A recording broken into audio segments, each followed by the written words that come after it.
তোমাদের সাথে জীবনের ছোট্ট একটা ঘটনা আমি শেয়ার করি। সেটা হচ্ছে বেশ কিছু মাস পিছিয়ে, 6 থেকে 7 মাস পিছিয়ে রাজার সাথে আমি বাইকে করে যাচ্ছিলাম রুম খোঁজার জন্য।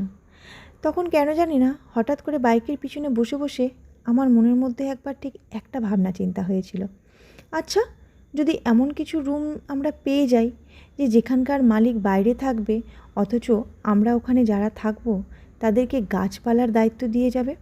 কেন জানি না হঠাৎ করে আমার মনের মধ্যে এই জিনিসটা এসেছিলো। আসলে আমি কিন্তু গাছপালা বরাবরই ভালোবাসি, ছোটো থেকেই ভালোবাসি। সবজি, ফল, ফুল যেমনই গাছ হোক না কেন সবটাই ভালোবাসি। ও মা, মনের ভাবনা ঠিক এইভাবে আমার জীবনে সত্যি প্রকাশ হয়ে যাবে, সত্যি আমি কখনো ভাবতে পারিনি। তবে ভগবানকে অনেক অনেক অনেক ধন্যবাদ যে আমার মনের ভিতর এত সুন্দর একটা ভাবনা চিন্তা এসেছিল আর সেটা পূরণ করার জন্য।